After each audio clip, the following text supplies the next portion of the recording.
And now it's time for which we all were eagerly waiting. It's time to hear the mind of the guest of honor for today's function, Captain Ganesh Karnik ji. Thank you, young and handsome Gautam, for this wonderful introduction. Good afternoon to everybody. Dignitaries on the days, students from different faculties, and the young parliamentarians. In fact, as I sat there, Rahul said, the initiation is perfect. The loud sound that I could hear from the desk thumping, that means the 1,000-mile long journey has started in the right direction. At the outset, let me congratulate every one of you who have taken this initiative. I took very long to decide to get into politics. After leaving army, going back to my village, doing some work, then taking up a small professional job for my livelihood. And when this was offered to me through the Parivar, almost 1 month I decided against it. Rahul asked me, sitting quietly, "You are a politician, and how does the family receive your being in politics?" So the biggest problem came from the family, in fact. So you have taken this task, so let me, at the outset, congratulate you. Wonderful decision you have taken. Country needs professional politicians. As politics is one area, a very important pillar of our constitution. The good, bad and the ugly, like Professor Paranjape was mentioning, it's in all walks of life. So unless good people walk into politics, I don't think a drastic change that we all would like to see in our day-to-day life is not possible. So the professional element that you're trying to bring in and the decision you have taken in the right direction, let me compliment. But before that, I think it's one of its kind in the entire country, if I'm not wrong. Rahul and his respected father, Dr. Vishwanath Karat. When I entered this campus, there was a kind of a spirituality. At 10:30 when I came out, 10:30, 10:35, I heard the prayer loud and clear through a public address system. And as I entered Jandeviji's, a big statue offering prayers there. And when Rahul started his talk, he said, "Janani Janmabhumischa Swargadapi Gariyasi." I wish he had told the first sentence of the sloka. When after, the great battle in Lanka, when both the brothers returned to India, Ayodhya, Lakshman gets mesmerized by the wealth in Sri Lanka, Lanka.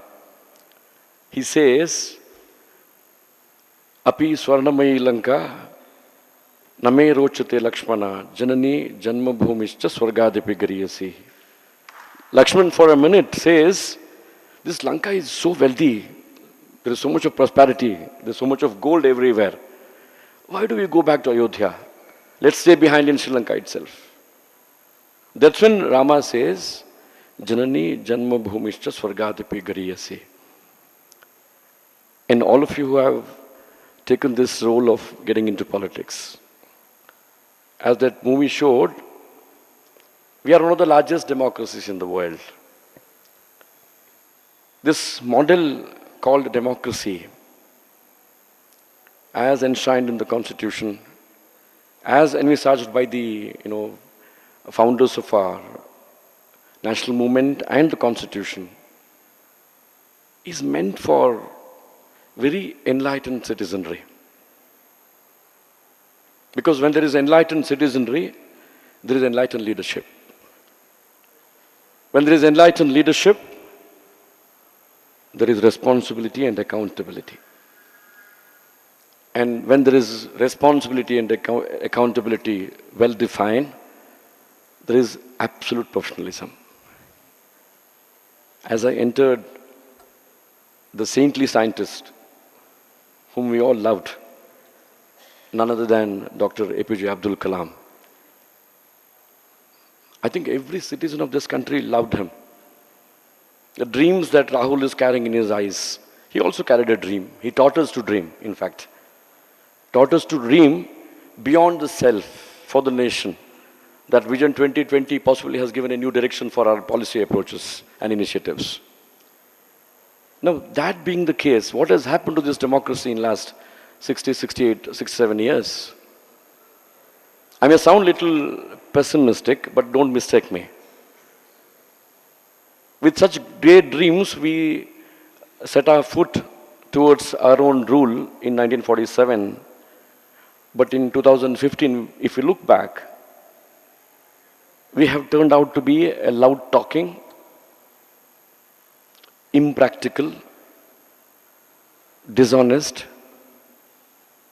corrupt, lazy, and intolerant nation. I'm sorry if I'm sounding very pessimistic. I have gone around the world. I have seen younger democracies. The very purpose of governance, see, there's a difference between a politician and an industrialist or a corporate person. All said and done, you can be corrupt, you can be dishonest, you can be so many things, as you all think about politicians. But at the end of the day, if I ask a question, why are you in politics? They say it's basically for bringing in welfare to everyone in his constituency or in the country as a whole. The very purpose is bringing in welfare. Other things can be, incidental. I am not talking about it, the negatives that people talk about. Rest all, whatever it is, people think in terms of the profit, the personal motive. Whereas in politics, you can't have that. Be it in bureaucracy, be it in judiciary, you're not accountable, you're not answerable once in 5 years. All said and done, we have to go back to the people.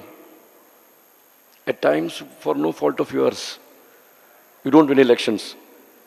Mr. Pade, or what's your name, Ms. Pade, you said yes. There was a wave in the entire country. Possibly Congress did not do well the way it should have done. Because even though there was a parliamentarian who was sincere, who was honest, who was hardworking, who met all the aspirations of the people, still in that wave, he could not win elections. But still, all said and done, every politician who contests elections is made accountable, is made answerable.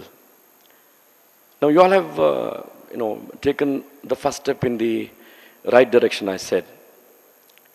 Now, the role of getting into politics doesn't mean that you aspire only an elected role.